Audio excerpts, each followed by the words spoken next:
प्यार, आशिकी सब धोखा है। सिर्फ एक पक्की सरकारी नौकरी ही मर्द की असली चमक है। रोज रोज मैं एक 500 स्क्वायर मीटर के बेड पर उठता था, बिल्कुल किसी बिगड़े हुए अमीर लड़के की तरह।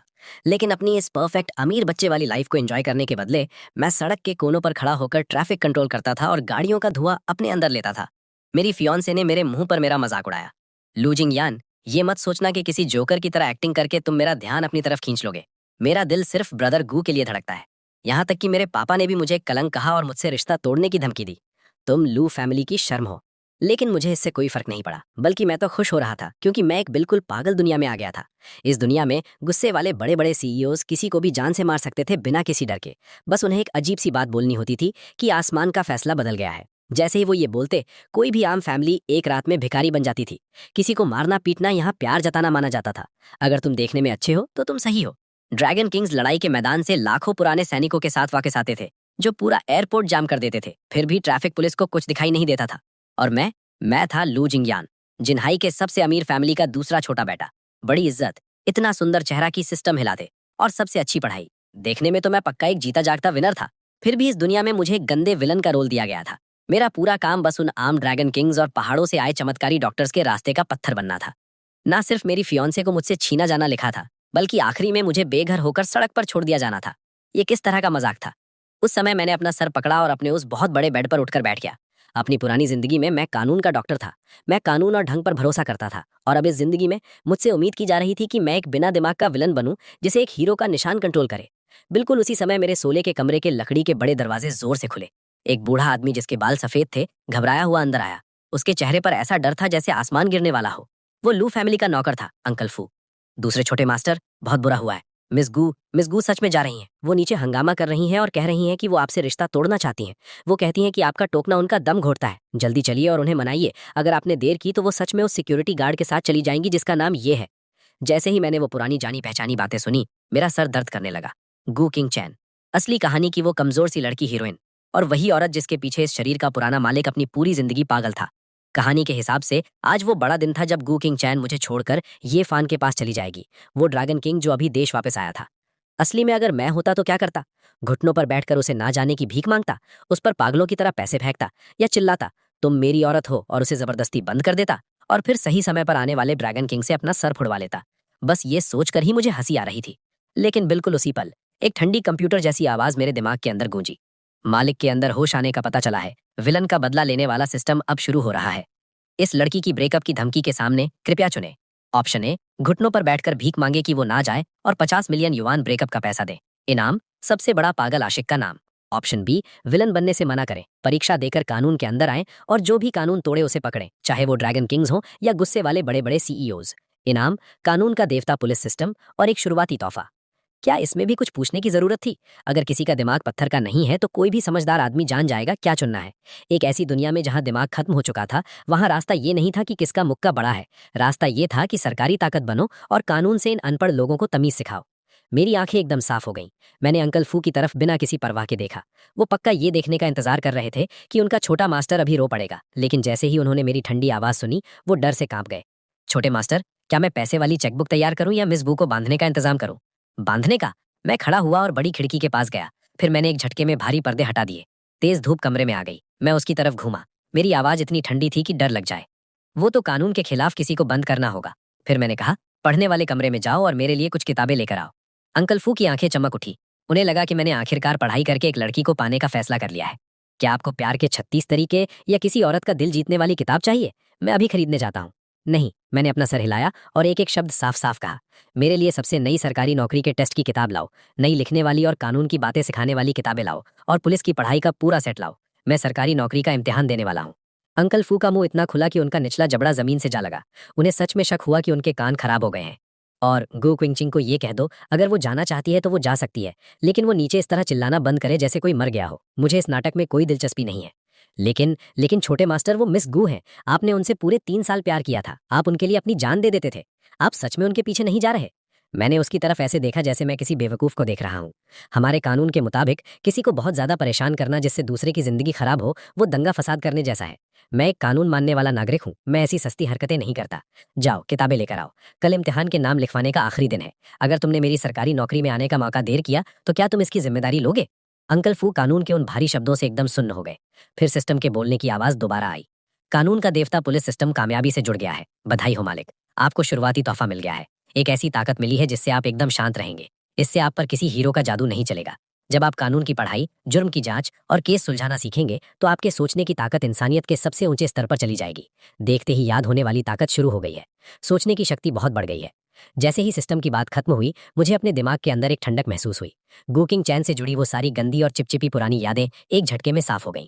उनकी जगह एकदम शांति और कानून का एक साफ रास्ता आ गया। प्यार, आशिकी सब धोखा है।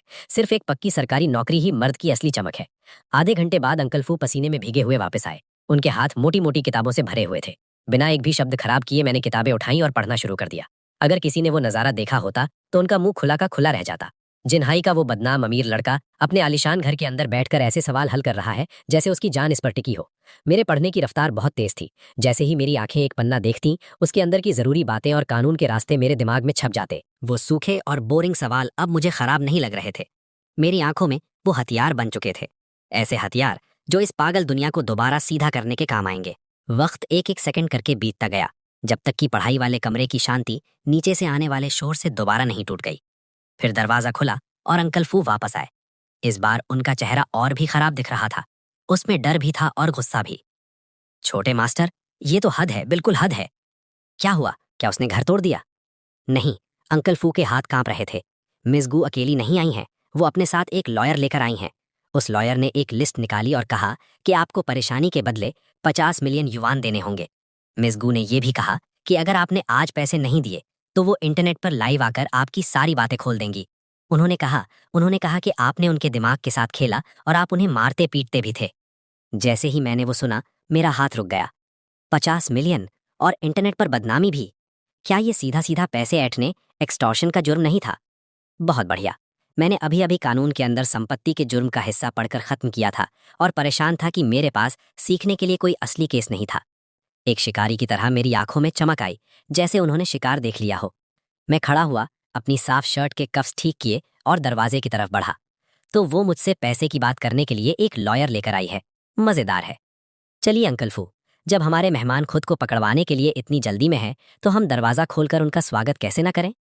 अंकल फू ने हैरान होकर मेरी पीठ की तरफ देखा और उन्होंने बस आदत से पूछ ही लिया, छोटे मास्टर, क्या आप उन्हें आपसी समझौते के लिए पैसे देने जा रहे हैं? आपसी समझौता? मैंने अपना सर घुमाकर देखा तक नहीं। नहीं, मैं उन्हें एक ऐसी जगह भेजने जा रहा हूँ जहां वो सरकारी खाना एंजॉय कर सकें। लू फैमिली के पहले फ्लोर के हॉल का माहौल बहुत ज्यादा खराब और शांत था। लेदर के सोफे पर दो लोग बैठे थे। एक थी गू क्विंग क्विंग, जो सफेद रंग की ड्रेस पहनी थी और उसकी आंखें थोड़ी लाल थीं। दूसरा था लॉयर वैंग, जो एकदम कड़े फॉर्मल सूट में था। जब मैं धीरे धीरे सीढ़ियों से नीचे उतरा तो गू क्विंग क्विंग ने आदत से अपनी पीठ सीधी कर ली। उसका चेहरा अभी भी साफ और मासूम था, लेकिन उसके चेहरे के भावों में अब एक ऐसी लालच और बेरहमी थी जो उसकी मासूमियत से बिल्कुल अलग थी। उसने अपने दिमाग में सोचा होगा कि मैं अब तक बिल्कुल टूट चुका हूँगा। आंखें लाल, चेहरे पर बढ़ी हुई दाढ़ी, और मैं एक भटकते हुए कुत्ते की तरह उसके सामने आकर ना जाने की भीख मांग रहा होऊंगा। लेकिन उसकी किस्मत खराब थी। मैंने एकदम सही सिलाया हुआ गहरे ग्रे रंग का घर का कपड़ा यानी लाउंज वेयर पहना था। मेरे बाल एकदम सही और साफ थे। मेरा चेहरा इतना शांत था कि उस पर कोई परेशानी नहीं थी। मेरे हाथ में तो सरकारी नौकरी के टेस्ट यानी एडमिनिस्ट्रेटिव एप्टीट्यूड टेस्ट की एक किताब भी थी। लू जिंगयान, तो तुम आखिरकार नीचे आ ही गए, गू क्विंग क्विंग ने कहा। मुझे लगा तुम अपने कमरे में छुपकर दिन भर रो रहे होगे। मैं वहां गया और एक अकेले सोफे पर बैठ गया और मैंने वो मोटी किताब आराम से अपनी गोद में रख ली। रोना? इस बात की खुशी मनाने के लिए कि अब मुझे तुम्हारी जिंदगी का खर्चा नहीं उठाना पड़ेगा। उस एक बात ने उसे इतना जोर से झटका दिया कि उसका चेहरा सफेद पड़ गया। उसने अपने होंठ चबाए और उसकी आंखों में तुरंत आंसू भर आए। फिर वो अपने पास बैठे लॉयर की तरफ घूमी। लॉयर वैंग, आपने सुना? ये है इसका असली चेहरा, ठंडा और बिना दिल वाला। मैं बिल्कुल अंधी थी जो मैंने इसके साथ अपने 3 साल खराब किए। लॉयर वैंग ने अपना गला साफ किया, एक प्रोफेशनल सा चेहरा बनाया और अपने बैग से एक कागज निकालकर टेबल पर रख दिया। छोटे मास्टर लू, हम फिजूल की बातों में वक्त खराब नहीं करते। मिस गू ने अपनी जवानी के पूरे 3 साल आपको दिए हैं। एक जवान लड़की के लिए ये बहुत कीमती है। अब आपकी गलती की वजह से ये रिश्ता टूट गया है। उनका हर्जाना मांगना बिल्कुल सही और कानूनी है। मैंने उस कागज पर एक नजर डाली, लेकिन मुझे उसे उठाने में कोई दिलचस्पी नहीं थी। मुझे बस पैसा बताओ। 50 मिलियन। पास खड़े अंकल फू ने जोर से सांस अंदर खींची और उनके हाथ से ट्रे गिरते गिरते बची। 50 मिलियन? ये ब्रेकअप का पैसा नहीं था, ये तो सीधा सीधा दिन दिहाड़े लूट थी। मुझे चुप देखकर गू क्विंग क्विंग को लगा कि मैं डर गया हूँ। उसका भरोसा तुरंत बहुत बढ़ गया। उसने अपनी गर्दन एक घमंडी हंस की तरह ऊपर उठाई। लू जिंगयान, ये 50 मिलियन वो हैं जो तुम पर उधार हैं। मेरी जवानी, मेरी इज्जत और जो दिमागी परेशानी मैंने तुम्हारी वजह से झेली है, ये तो कुछ भी नहीं है। और अगर तुमने पैसे नहीं दिए, वो रुकी और उसकी आंखों में जहर उतर आया, तो मैं सब कुछ इंटरनेट पर डाल दूंगी। मैं सबको बताऊंगी कि तुम मुझे मारते पीटते थे और तुमने मेरे दिमाग के साथ खेला। मेरे लाखों फॉलोअर्स हैं और मैं बहुत सारे इंटरनेट मार्केटिंग अकाउंट्स को जानती हूँ। तब तक तुम्हें क्या लगता है लू कॉर्पोरेशन के शेयर के दाम कितने नीचे गिर जाएंगे? पूरा हॉल एकदम शांत हो गया। अंकल फू को पसीना आ रहा था। वो बस मुझे पैसे देकर बला टालने को कह रहे थे। आखिरकार लू फैमिली इतना पैसा झेल सकती थी, लेकिन अगर इज्जत खराब हो जाती तो वो असली परेशानी होती। फिर मैंने एक हल्की सी हंसी हंसी। उस शांत हंसी ने पूरे सन्नाटे को तोड़ दिया। मैंने धीरे से अपना फोन निकाला, स्क्रीन ऑन की और उसे टेबल पर सीधा रख दिया। तुम्हारा हो गया? गू क्विंग क्विंग और लॉयर वैंग दोनों एकदम रुक गए। क्या? मैंने फोन की स्क्रीन की तरफ इशारा किया जहां रिकॉर्डिंग चल रही थी। मैंने कहा कि मैंने तुम्हारा ये बहुत बढ़िया भाषण पूरा रिकॉर्ड कर लिया है। फिर मैंने उनकी तरफ देखा और शांति से बोला, मिस गू, लॉयर वैंग, मुझे लगता है कि आप दोनों को हमारे कानून के बारे में बहुत बड़ा धोखा हुआ है। पहला, हमारा कानून जवानी खराब होने जैसा कोई हर्जाना नहीं मानता। जब एक साथ रहने का रिश्ता टूटता है तो साथ बनाई गई संपत्ति के बंटवारे के अलावा एक तरफ से दूसरी तरफ दिमागी हर्जाना मांगने का कोई कानूनी रास्ता नहीं है। दूसरा और सबसे जरूरी बात, जो तुमने अभी किया, किसी की निजी बातें खोलने की धमकी देना और झूठी बातें बनाकर मुझसे बहुत सारा पैसा ऐंठने की कोशिश करना, इसे कानून में एकदम साफ शब्दों में पैसे ऐंठना कहते हैं। मैं थोड़ा आगे झुका। मेरी आंखें तलवार की तरह तेज हो गईं जब उन्होंने लॉयर वैंग के पसीने से भीगे चेहरे को देखा। छोटे मास्टर लू, लोगों को डराने की कोशिश मत कीजिए। ये आपसी मामला है, हम तो बस बात कर रहे हैं। मैंने तुरंत उसकी बात काट दी। मेरी आवाज में एक ऐसी ताकत थी जिसमें कोई शक नहीं था। बात कर रहे हैं? धमकी के साथ बात करना ही पैसे ऐंठना होता है। कानून की धारा 274 के हिसाब से जो कोई सरकारी या निजी संपत्ति ऐंठने की कोशिश करता है, जहां पैसा बहुत बड़ा हो या मामला बहुत खराब हो, उसे 10 साल से ज्यादा की जेल होगी और साथ में जुर्माना भी लगेगा। 50 मिलियन कोई छोटा मोटा पैसा नहीं है। मेरी लंबी उंगलियां मेरे फोन की स्क्रीन पर धीरे से चलीं और मैंने वो 3 नंबर दबाए जो हर नागरिक को मुहजबानी याद थे, 110। घंटी जाने की आवाज उस बड़े हॉल में गूंजने लगी। हर एक घंटी लॉयर वैंग के दिल पर हथौड़े की तरह लग रही थी। तुम पागल हो, गू क्विंग क्विंग चिल्लाई। उसका चेहरा एकदम सफेद पड़ गया। तुम सच में पुलिस को बुला रहे हो? मेरा चेहरा शांत रहा। मेरा ध्यान दीवार पर लगी घड़ी पर भी गया। सबसे पास का पुलिस स्टेशन शायद 15 मिनट की दूरी पर है। गू क्विंग क्विंग, तुम अभी से सोचना शुरू कर सकती हो। एक बार जब तुम जांच वाले कमरे में जाओगी तो तुम्हारा ध्यान बेल पेंडिंग ट्रायल पर होगा या सीधा जेल जाने पर। फिर कॉल उठ गई। हेलो, हाँ, क्या ये पुलिस इमरजेंसी सेंटर है? मुझे एक मामला दर्ज कराना है। मैं जिन्हाई की लू फैमिली से लू जिंगियान बोल रहा हूँ। 2 लोग अभी मेरे घर के अंदर हैं जो झूठी बातें बनाकर और मेरी इज्जत खराब करने की धमकी देकर मुझसे 50 मिलियन युआन ऐंठने की कोशिश कर रहे हैं। मेरे पास साफ आवाज का सबूत है और दोनों आरोपी यहाँ मौजूद हैं। कृपया जल्दी पुलिस भेजिए। जी, पता है। लॉयर वैंग एकदम परेशान हो गया। हाँ, वो एक ऐसा लॉयर था जो पैसे लेकर गलत काम करता था, लेकिन उसे भी पता था कि आखिरी दायरा कहाँ है। मुझे अभी देखकर वो समझ गया था कि मैं बिल्कुल मजाक नहीं कर रहा हूँ और जो कानून की बातें मैंने अभी बोली थी वो इतनी सही थी कि मैं उससे भी ज्यादा प्रोफेशनल लग रहा था। ये वो अफवाहों वाला प्यार में पागल अमीर बेवकूफ लड़का नहीं था। ये तो इंसानी खाल में छुपा एक कानूनी भूत था। गलती हो गई छोटे मास्टर लू, ये सब एक गलती है। लॉयर वैंग ने टेबल से कागज उठाए, उन्हें अपने बैग में ठूसा और खड़ा हो गया। वो पसीने पसीने था। चूंकि आप बात नहीं करना चाहते, हम इस बारे में किसी और दिन बात करेंगे। किसी और दिन? इससे पहले कि वो अपनी बात खत्म करता, उसने गू क्विंग क्विंग को पकड़ा जो अभी तक समझ नहीं पा रही थी कि क्या हुआ, और उसे दरवाजे की तरफ खींचने लगा। लॉयर वैंग, आप क्या कर रहे हैं? मुझे छोड़िए। हमें अभी तक पैसे नहीं मिले हैं। कैसे पैसे? अगर हम अभी नहीं गए तो हम जेल जाएंगे। तुमने देखा नहीं, उसने सच में पुलिस को बुला लिया। उसने धीरे से उस पर चिल्लाया और उसे आधा खींचते आधा उठाते हुए सामने के दरवाजे से बाहर ले गया। जिस तरह वो बदनामी में भागे, वो बिल्कुल 2 भागते हुए चूहों की तरह दिख रहे थे। हॉल में दोबारा शांति छा गई। मैंने फोन पर दोबारा शांति से बात की। माफी चाहता हूँ, आरोपी भाग गए हैं। मैं रिकॉर्डिंग का सबूत लेकर स्टेशन आ रहा हूँ और पूरा बयान दे दूंगा। अंकल फू अभी भी वहाँ ट्रे पकड़े खड़े थे। उनका मुंह इतना खुला था कि एक अंडा अंदर आ जाए। उनकी आंखों में झटका और इज्जत दोनों थी। छोटे मास्टर, वो बातें अभी बहुत बढ़िया थी। उस लॉयर का चेहरा हरा पड़ गया था। मैंने अपने चश्मे ठीक किए और मेरे चेहरे पर कोई बदलाव नहीं था। ऐसे कचरा लोग तो शुरुआत के लिए भी काफी नहीं है। फिर मैंने सरकारी नौकरी के टेस्ट की किताब दोबारा उठाई और उस पन्ने पर गया जिसे मैंने पहले मोड़ा था।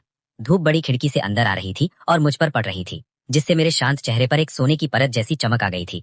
अंकल फू जी। छोटे मास्टर, मैंने दीवार पर लगे कंप्यूटर वाले कैलेंडर की तरफ देखा। वहां तारीख दिख रही थी 15 मार्च 2025। गाड़ी तैयार करो, मेरा फॉर्मल सूट तैयार रखो। मैंने किताब बंद की और मेरे होठों पर एक पक्की मुस्कान आ गई।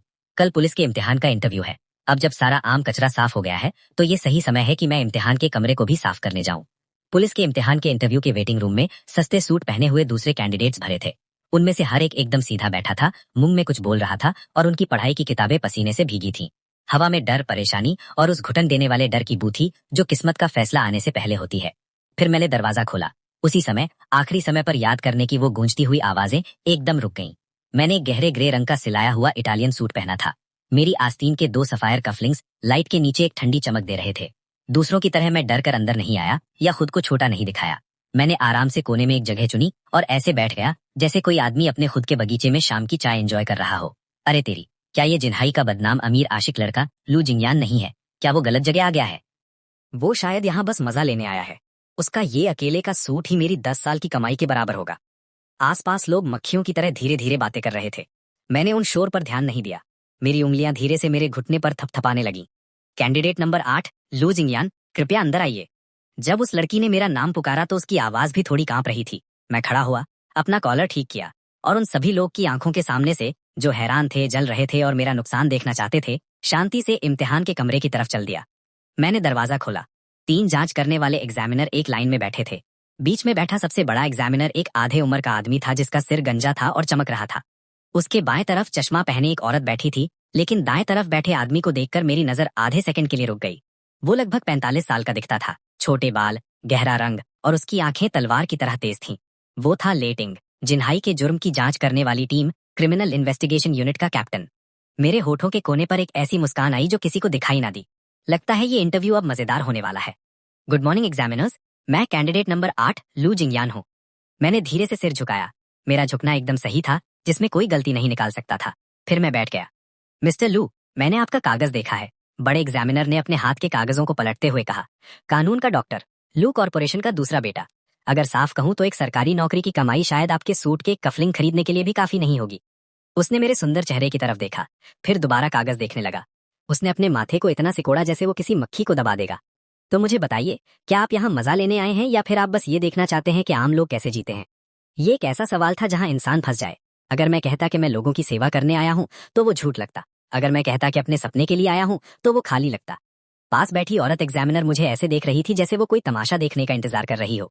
सिर्फ लेटिंग के चेहरे पर कोई भाव नहीं था। हाथ में पेन लिए वो सीधा मेरी आंखों में देख रहा था। एग्जामिनर, आपके सवाल में ही एक दिमागी धोखा है, मैंने बिना डरे जवाब दिया। पहला, नौकरी का चुनाव सिर्फ पैसे से नहीं देखा जाना चाहिए। अगर ये सूट मेरी पहचान है तो मैं उम्मीद करता हूँ कि एक दिन पुलिस की वर्दी मेरी खाल बन जाएगी। दूसरा, आपने जो मजा लेने वाली बात कही, मैं थोड़ा आगे झुका। उसी पल मेरे आसपास का अमीर ढंग एकदम गायब हो गया। उसकी जगह एक ऐसा दबाव आ गया जैसे वो कमरा और ठंडा महसूस होने लगा। जिन्हाई शहर में आजकल महंगी गाड़ियों का धोखा चल रहा है, लोगों के सामने मारपीट हो रही है जिसे लोग देखकर भी नहीं देखते, और ताकतवर लोग अपने जुर्म को घर का आपसी मामला बना देते हैं। अमीर लोग कानून को टॉयलेट पेपर की तरह समझते हैं। मेरे लिए ऐसी खराब दुनिया कोई मजा नहीं है। ये एक शर्म की बात है। उसे हथकड़ी पहनाओ। उसी पल पूरा इंटरव्यू का कमरा एकदम शांत हो गया। बड़ा एग्जामिनर एकदम सुन्न हो गया। उसने पक्का इस अमीर लड़के से इतने तेज और घमंडी जवाब की उम्मीद नहीं की थी। फिर लेटिंग, जो अभी तक चुप था, अचानक बोल उठा। उसका गला भारी और खुरदुरा था। मजेदार है। तो क्या होगा अगर एक दिन तुम्हें जिसे पकड़ना हो वो तुम्हारे अपने पापा या तुम्हारा अपना भाई हो? तुम क्या करोगे? ये वही पुराना सवाल था जहां पर परिवार या कानून में से किसी एक को चुनना होता है, और इसमें लोग आसानी से फंस जाते हैं। मैंने बिना डरे सीधा लेटिंग की तरफ देखा, बल्कि मेरे चेहरे पर एक हल्की मुस्कान आ गई। एग्जामिनर, कानून का दिमाग खून के रिश्ते नहीं मानता। वो सिर्फ जुर्म या बेगुनाही देखता है। अगर वो कानून तोड़ेंगे तो मैं उन्हें खुद पकड़ूंगा। आखिरकार उनका जेल के अंदर सुधरना इससे बहुत ज्यादा सुरक्षित है कि वो बाहर रहें और उन्हें कोई दुश्मन रास्ते में मार दे। एक तरह से ये भी तो परिवार की सेवा, फिलियल पाइटी ही है। क्या आपको नहीं लगता? लेटिंग के हाथ का पेन अचानक रुक गया। फिर उसने अपने सफेद दांत निकालकर एक बड़ी मुस्कान दी। वो मुस्कान थोड़ी डरावनी थी, लेकिन उसका मतलब साफ था। हाँ, इसे कहते हैं असली परिवार का भला चाहना। ये लड़का मेरे मिजाज का है। जब मैं इंटरव्यू के कमरे से बाहर निकल रहा था तो मुझे पीछे से लेटिंग की भारी आवाज सुनाई दी। मुझे ये लड़का चाहिए। जो भी इसे मुझसे छीनने की कोशिश करेगा उसे मुझसे लड़ना पड़ेगा। 1 महीने बाद गर्मी की शुरुआती धूप जिन्हाई शहर की सड़कों को गर्म कर रही थी। शहर के सबसे ज्यादा चलने वाले चौराहे पर गाड़ियां ऐसे चल रही थी जैसे आपस में उलझी हुई झाड़ियां हों। मैं एकदम नई पुलिस की वर्दी पहने ट्रैफिक बूथ के पास खड़ा था। मेरे साथ के पुलिस वाले ऑफिसर शाओ जियांग ने मुझे पानी की एक बोतल दी। उसका चेहरा इज्जत से भरा हुआ था। लू भाई, आप सच में पागल हैं। अगर मेरे पास आपके जितना पैसा होता तो मैं अभी मालदीव्स के समुद्र के किनारे लेटा होता। कौन पागल यहाँ आकर गाड़ियों का धुआं अपने अंदर लेगा? मैंने बोतल खोली और एक घूंट पानी पिया, लेकिन मेरी नजर बाज की तरह ट्रैफिक पर ही थी। धूप में लेटने में क्या मजा है? मैंने अपने सीने पर लगे बैच को थपथपाया, जिसका नंबर 9527 था। ये एक मर्द के लिए सबसे बढ़िया चीज है।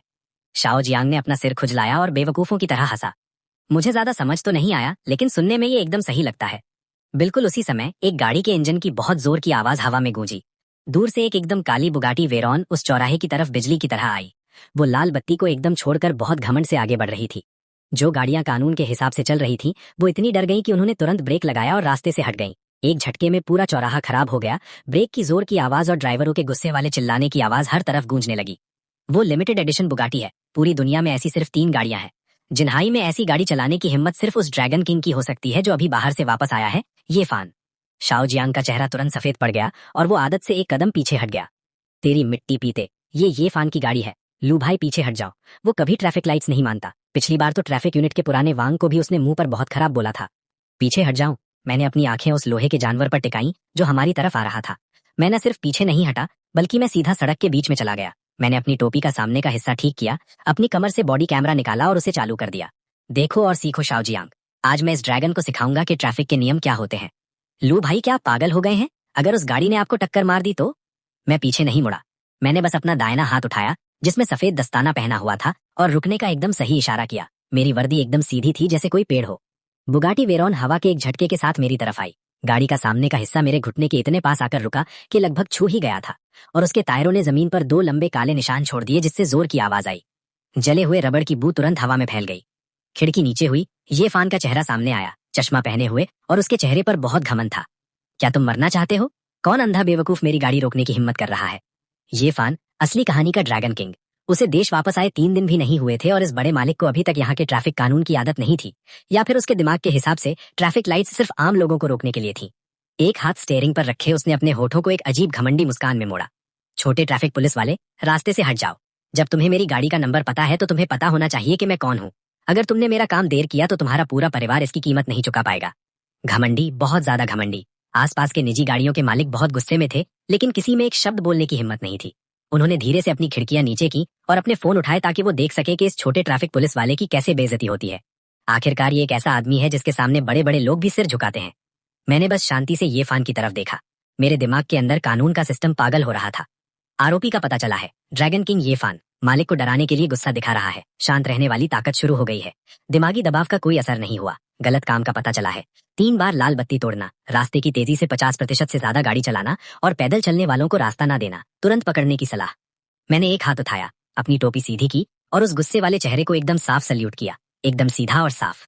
हेलो, मैं जिन्हाई ट्रैफिक पुलिस यूनिट से लू जिंग्यान हूँ, बैज नंबर 9527। मेरी आवाज बहुत तेज नहीं थी, लेकिन उस शोर वाले सड़क पर वो सबको एकदम साफ सुनाई दी। कृपया अपना गाड़ी चलाने का कागज, ड्राइविंग लाइसेंस और गाड़ी के कागज दिखाइए। ये फान एक सेकंड के लिए रुक गया। उसने अपना चश्मा हटाया और उसकी आंखों में गुस्सा और दुश्मनी दिखाई दी। उसने मुझे ऐसे देखा जैसे मैं दूसरे ग्रह का प्राणी हूँ। ये कहानी एकदम गलत जा रही थी। आमतौर पर जब कोई छोटा ट्रैफिक पुलिस वाला उनकी धमकी सुनता तो क्या उसकी बैंड ढीली नहीं हो जाती और वो घुटनों पर नहीं बैठ जाता? तो फिर इस एकदम बिना इमोशन वाली आवाज का क्या मतलब था? ये फन ने गाड़ी का दरवाजा झटके से खोला और बाहर निकल आया। वो सीधा मेरे पास आया और ऊपर से मुझे घूरते हुए देखने लगा। बच्चे, जब मैं बीजिंग में लाखों सैनिकों को संभाल रहा था तब तुम शायद अपनी चड्डी पकड़कर घूम रहे होंगे। मुझे एक बात बार बार बोलना पसंद नहीं है, रास्ते से हटो। मैं अभी भी अपनी जगह से नहीं हिला। मैंने अपनी पलकें तक नहीं झपकाई। मैंने बस अपना सर थोड़ा घुमाकर ऊपर चमक रही लाल बत्ती यानी रेड लाइट की तरफ इशारा किया। सर, चाहे आपने कितने भी लोगों को संभाला हो, सड़क सुरक्षा कानून के हिसाब से लाल का मतलब रुकना और हरे का मतलब चलना होता है। फिर मैंने अपनी कमर से पुलिस वाला टर्मिनल निकाला और इतनी शांति से बोला जैसे मैं कोई किताब पढ़ रहा हूँ। इसके अलावा आपने अभी लगातार 3 बार लाल बत्ती तोड़ी है और शहर के अंदर गाड़ी बहुत तेजी से चलाई है। नए नियम के हिसाब से इसका मतलब है 18 पॉइंट्स कटना, 2000 युआन का जुर्माना और आपका गाड़ी चलाने का कागज यानी ड्राइवर्स लाइसेंस हमेशा के लिए खत्म। तुमने अभी क्या कहा? ये फन गुस्से के मारे हंस पड़ा। वो ड्रैगन किंग था। उसके देश वापस आने के पहले ही दिन एक छोटा सा ट्रैफिक पुलिस वाला उसका लाइसेंस खत्म करने वाला था। अगर ये बात बाहर चली गई तो वो बाहर की दुनिया में अपनी इज्जत कैसे बचाएगा? और अगर मैं मना करूं तो? वो एक कदम आगे बढ़ा और उसकी आंखों में जान से मारने वाला गुस्सा चमक रहा था। ना सिर्फ मैं मना कर रहा हूँ, बल्कि मैं अभी जा रहा हूँ। अगर हिम्मत है तो रोक कर दिखाओ। माहौल एकदम ठंडा हो गया। आसपास खड़े लोगों का दिल हलक में आ गया। लू भाई, छोड़ दो ना, वो ये फैमिली से है। मैंने एक ठंडी सांस ली। सच में, ये कहानी के हीरो लोग आम इंसानी भाषा क्यों नहीं समझते? वो हमेशा मुझे हाथ उठाने पर क्यों मजबूर करते हैं? कानून के काम में रुकावट डालना और पुलिस वाले को धमकी देना, पहली चेतावनी। चेतावनी की ऐसी की तैसी। ये फन ने इस चेतावनी को बिल्कुल हल्के में लिया। उसने हाथ बढ़ाकर मेरे कंधे पर धक्का देने की कोशिश की। मेरे रास्ते से हट जा साले। जैसे ही उसका हाथ मेरी वर्दी को छूने वाला था, मैं हिला। कोनो अजीब तरीका नहीं, कोई दिखावा नहीं, बस एक आम साइड स्टेप और पकड़ने की चाल। ये फन को बस अपनी आंखों के सामने धुंधला दिखा। फिर एक भारी आवाज आई, थड़। वो सबसे बड़ा ड्रैगन किंग सीधा उस बुगाटी के गर्म सामने वाले हिस्सा पर मुंह के बल गिरा और मैंने उसे इतने जोर से दबाया कि वो हिल भी नहीं सका। तुम्हारी हिम्मत कैसे हुई मुझे छूने की? मैं क्लिक। लोकी की ठंडी हथकड़ी उसकी कलाइयों पर एकदम साफ बैठ गई और उसके बीच में ही उसका नाटक रुक गया। पूरा रास्ता एकदम शांत हो गया। शाओ जियांग के हाथ से वॉकी टॉकी जमीन पर गिर गया। उसका मुंह इतना खुला था कि एक बल्ब अंदर आ जाए। एक हाथ से तड़पते हुए ये फन को दबाते हुए मैं बॉडी कैमरा की तरफ घुमा और एकदम शांत आवाज में बोला, आरोपी ने कानून के काम में जोर दिखाया और पुलिस पर हमला करने की कोशिश की। Public security administration punishments law के आर्टिकल 50 के हिसाब से मैं अब इसे जबरदस्ती थाने ले जा रहा हूँ। मुझे छोड़ो, मेरे पास आम लोगों के अलावा हक है। मैंने इस देश के लिए खून बहाया है। ये फन का चेहरा हुड पर इतना दबा था कि टेढ़ा हो गया था, पर वो अभी भी चिल्लाए जा रहा था। जिन्हाई की सड़कों पर अलावा हक सिर्फ मरीज वाली गाड़ी और आग बुझाने वाली गाड़ी के पास होता है। रही तुम्हारी बात, तो तुम बस एक जिंदा सबूत हो कि कानून तोड़ने पर क्या होता है। फिर मैंने अपना रेडियो उठाया।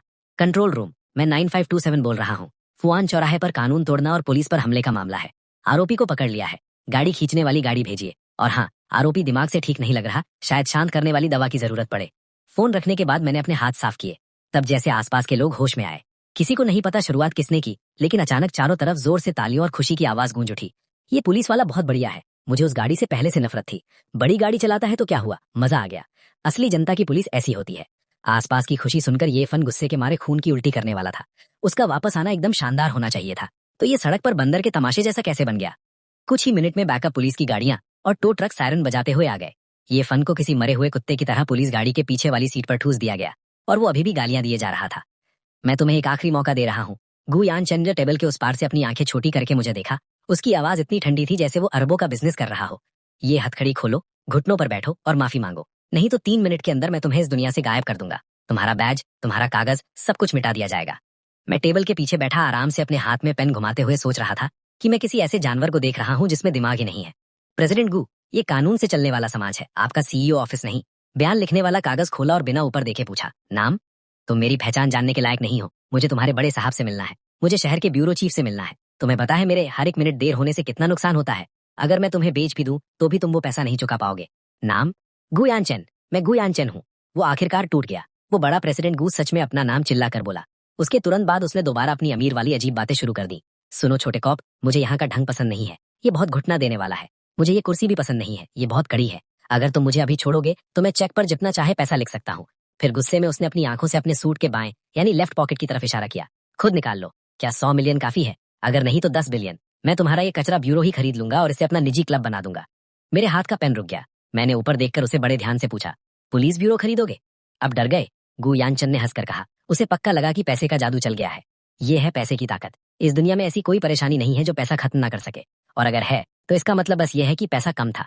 मैंने कुछ नहीं कहा। इसकी जगह मैंने शांति से बयान वाले कागज पर एक नई लाइन लिखी और मेरे होठों की मुस्कान और गहरी हो गई। गु यानचेन, मर्द, उम्र 28 साल, दंगा करने और पुलिस पर हमला करने का शक। एक और जुर्म जोड़ो। जांच के सामने कानून के लोगों को बहुत बड़े पैसे का लालच देने की कोशिश की और खुलेआम सरकारी जगह को खरीदने की धमकी दी। मामला बहुत ही खराब है। लिखने के बाद मैंने बॉडी कैमरा की रिकॉर्डिंग उठाई और अपना तरीका थोड़ा बदला। प्रेसिडेंट गु, आपने जो अभी 10 बिलियन देकर पुलिस ब्यूरो खरीदने वाला बहुत बढ़िया भाषण दिया है, वो इंटरनेट के सब सबूत वाले डेटाबेस में उसी समय अपलोड हो गया है। कानून की धारा 389 के हिसाब से इसे रिश्वत यानी ब्राइबरी कहते हैं। इसे अपने पुराने जुर्म में जोड़िए और बधाई हो, आपकी जेल की सजा अब और बढ़ गई है। तुम? गु यानचन का चेहरा गुस्से से हरा पड़ गया। कहानी ऐसी तो नहीं होनी चाहिए थी। बाकी सब कहानियों में तो जैसे ही वो चेकबुक निकालता था, बड़े बड़े लोग भी इज्जत दिखाने लगते थे। तो फिर ये छोटा सा कॉप पैसे, इज्जत और दबाव से बिल्कुल अलग क्यों था? बिल्कुल उसी समय जांच के कमरे का आवाज रोकने वाला दरवाजा खुला। एक बड़े कंधे वाला लेटिंग अंदर आया। वो आम कपड़ों में था, हाथ में एक पुरानी पानी की बोतल थी और उसकी आंखें चाकू की तरह तेज थी। गु यानचन की आंखें तुरंत चमक उठी। उसने बिजनेस की पार्टियों में ऐसे बहुत से लोग देखे थे। आमतौर पर थोड़ा सा दबाव डालने पर ऐसे लोग गु फैमिली की इज्जत के लिए मान जाते थे। तो तुम यहाँ के बड़े साहब हो? गु यानचन ने तुरंत कहा। आपका ये छोटा आदमी अपनी दगा नहीं जानता। इसने सच में मुझे पकड़ने की हिम्मत की। इसे अभी मेरी हथकड़ी खोलने को कहो और इसे नौकरी से निकालो। बदले में मैं आपके डिपार्टमेंट को दूसरी नई पुलिस गाड़ियां दान कर सकता हूँ। लेटिंग ने धीरे से अपनी बोतल से चाय का एक घूंट लिया, जैसे उसने दुनिया का सबसे मजेदार मजाक सुना हो। फिर वो आराम से मेरे पीछे आया, मेरे कंधे को थपथपाया और आलस से बोला, छोटे लू, क्या ये वही प्रेसिडेंट गु हैं जो हमारे ब्यूरो में घर बनाने का काम शुरू करना चाहते हैं? जी कैप्टन ले। उन्होंने ये भी कहा कि वो आपकी नौकरी से हटाने वाले हैं। लेटिंग ने अपने सफेद पीले दांत निकालकर एक बड़ी मुस्कान दी। उस मुस्कान में एक पुराने डिटेक्टिव का डर छिपा था। फिर वो अचानक नीचे झुका। उसका रगेड चेहरा गु यानचन के इतने पास आया कि वो आदमी सच में डर के मारे पीछे हट गया। बच्चे, तुम्हारी तो बात ही छोड़ो। अगर तुम्हारे पापा भी यहाँ आते तो उन्हें भी तमीज से रहना पड़ता। लेटिंग की आवाज बादल की तरह गूंजी, जिससे पूरा जांच का कमरा हिल गया। ये जिन्हाई का पब्लिक सिक्योरिटी ब्यूरो है, कोई मजा करने वाला पार्क नहीं जो तुम्हारे परिवार ने बनाया हो। पुलिस ब्यूरो खरीदोगे? क्यों ना जाके चन्ना मामा को ही खरीद लो। गु यानचन एकदम सुन्न होकर देखता रहे। उस दुनिया के हिसाब से ये बिल्कुल अलग था। तुम्हारी हिम्मत कैसे हुई मुझसे ऐसी बात करने की? मैं गू कॉर्प हूं। तुम चाहे आसमान के भगवान ही क्यों ना हो, यहां इससे कोई फर्क नहीं पड़ता। लेटिंग सीधा खड़ा हुआ और उसने बिना परवाह के अपना हाथ हिलाया। छोटे लू, इसे अच्छे से जांच करो। मुझे इससे कोई मतलब नहीं है कि वो टैक्स चोरी, रिश्वत, गलत काम या फिर कोई काला धंधा हो। यहां तक कि अगर इसने बचपन में किसी के घर में छुपकर झांका भी हो तो वो भी बाहर निकाल लो। अगर कोई परेशानी हुई तो उसकी जिम्मेदारी मैं लूंगा। फिर उसने मुझे एक तारीफ वाली नजर से देखा, अपनी पानी की बोतल उठाई और आराम से बाहर चला गया। दरवाजे से बाहर निकलने से पहले उसने पीछे घूमकर एक आखिरी बात कही। हाँ, सही याद आया। ऐसे लोग जो सोचते हैं कि पैसा सब कुछ तोड़ सकता है, उन्हें पहले 2 घंटे के लिए अकेले बैठने दो। इसे थोड़ा ठंडा होने दो और होश में आने दो। दरवाजा एकदम जोर से बंद हुआ। बैंग। गुयनचन एकदम सुन्न होकर बैठा रह गया। उसका अमीर वाला जादू खत्म हो चुका था। उसके बड़े बड़े लोग किसी काम के नहीं आए। उसके गुस्से वाले सीईओ का निशान इस कानून से भरी जगह पर मिट्टी में मिल गया था। टेबल के उस पार जब उसने मुझे दोबारा पेन उठाते हुए देखा और मेरे चेहरे पर एक हल्की मुस्कान थी, तो गुयनचन ने अपनी जिंदगी में पहली बार एक चीज महसूस की, डर। ठीक है प्रेसिडेंट गु, चूंकि आपका पुलिस ब्यूरो खरीदने का प्लान फेल हो गया है, तो चलिए अब आपकी माईबैक गाड़ी के गलत तरीके से बदले हुए हिस्सों के बारे में बात करते हैं। मैंने सुना है आपने उसका मफलर भी हटा दिया है। क्या वो इसलिए था क्योंकि आप पूरे शहर को सुनाना चाहते थे कि आपका इंजन अंदर से कितना अकेला, उदास और दिमाग से खराब है? गुयनचन ने अपना मुंह खोला, लेकिन उसकी जिंदगी में पहली बार उसके मुंह से एक भी घमंडी बात नहीं निकली। 1 घंटे बाद मैं जांच वाले कमरे से बाहर निकला। मेरे हाथ में बयान के कागजों का एक मोटा सेट था और मैंने आराम से अंगड़ाई ली। बाहर का हॉल बहुत चहल पहल वाला था। पुलिस वाले इधर उधर जा रहे थे और बीच बीच में मेरी तरफ इज्जत से देख रहे थे। आखिरकार एक नया पुलिस वाला जो गू फैमिली के सबसे बड़े बेटे को किसी पोते की तरह डांट सके, वो इस ब्यूरो में पहली बार हुआ था। लू भाई, वो एकदम कमाल था। शाओजैंग भाग कर आया और उसने मुझे एक बड़ा थम्स अप दिया। गू फैमिली के कानून वाले लोग अभी आए थे, लेकिन जैसे ही उन्होंने हमारे हाथ में सबूत देखे, खासकर वो रिकॉर्डिंग जहां इसने पुलिस ब्यूरो खरीदने की बात कही थी, तो उनके चेहरे एकदम काले पड़ गए। वो अभी बाहर बैठकर सिगरेट पी रहे हैं और कह रहे हैं कि इस केस में बचना नामुमकिन है। फिर अचानक ब्यूरो के सामने वाले बड़े दरवाजे से गाड़ी के ब्रेक की एक जोर की आवाज और शोर शराबा सुनाई दिया। शाओजैंग ने अपनी एड़ी पर खड़े होकर देखा और उसके चेहरे के भाव तुरंत अजीब हो गए। एक लाल रंग की पोर्शे थाने के सामने वाली सीढ़ियों पर ऐसे चढ़ गई थी जैसे गाड़ी चलाने वाला नशे में हो। वो सामने लगे बड़े से जनता की सेवा वाले बोर्ड से टकराने ही वाली थी। लू भाई, लगता है एक और आरोपी खुद ही पकड़वाने आ गया है। गाड़ी का दरवाजा झटके से खुला और एक सफेद ड्रेस पहनी औरत लड़खड़ाते हुए बाहर निकली। उसका चेहरा एकदम लाल था और उसके एक हाथ में आधी भरी हुई लाल शराब यानी रेड वाइन की बोतल थी। जैसे ही वो लड़खड़ाते हुए ब्यूरो के अंदर आई, उसने शराब की डकार ली और हॉल में चिल्लाकर रोने लगी। लू जिंगयान, बाहर आओ। तुमने ब्रदर यंचन को कैसे पकड़ा, तुम बिना दिल के जानवर? कांच के दरवाजे से मैंने उस हिलती हुई लड़की को देखा और मेरा चेहरा मजाकिया हो गया। क्या ये लिन वान नहीं थी, असली कहानी की वो पुरानी लड़की जिसके पीछे पुराना मालिक पागल था, जो अभी कुछ समय पहले फोन पर रो रही थी? ये क्या चल रहा था? क्या बड़े बड़े लोग एक के बाद एक जेल जाने के लिए लाइन लगा रहे थे? चलो, मैंने कहा, सांस चेक करने वाली मशीन यानी अल्कोहल टेस्टर लेकर आओ। अब समय है मिस लिन का स्वागत करने का, जो खुद इतनी मेहरबानी करके यहाँ आई हैं। सिटी ब्यूरो के लॉबी के अंदर लिन वान का वो साफ और मासूम चेहरा अब शराब के मारे अजीब तरह से लाल दिख रहा था। उसकी आंखों से आंसू टूटे हुए मोतियों की तरह गिर रहे थे। जिंगयान, तुम इतने बेरहम कैसे हो सकते हो? मुझे पता है तुम अभी भी मुझसे गुस्सा हो क्योंकि मैंने तब ब्रदर यंचन को चुना था, लेकिन तुम जलन के मारे उन्हें पकड़ नहीं सकते। तुम्हें पता है वो कितने घमंडी हैं। वो उस ठंडे कमरे में पागल हो जाएंगे। वो रोते रोते एक डरे हुए हिरन के बच्चे की तरह मेरी तरफ भागी। आसपास के छोटे पुलिस वालों ने ऐसा नजारा पहले कभी नहीं देखा था। वो सब हैरानी से देख रहे थे और कुछ के चेहरे पर तो रहम भी दिख रहा था। रही बात मेरी, तो मैं एक झटके में बहुत तेजी से पीछे हट गया और रास्ते में मैंने पास खड़े हैरान शाओजैंग को पकड़ा और उसे अपने सामने एक ढाल की तरह खड़ा कर दिया। वो सोचा हुआ नरम और खुशबूदार गले लगना कभी नहीं हुआ। लिनवान सीधे शाओजैंग की उस सख्त पुलिस वाले जैकेट यानी टैक्टिकल वेस्ट से जा टकराई। उस टक्कर के जोर से और जो शराब उसके पेट में उलथन मचा रही थी, उसका चेहरा एकदम सफेद पड़ गया। उसी अगले सेकंड उसने अपना मुंह खोला और उल्टी कर दी।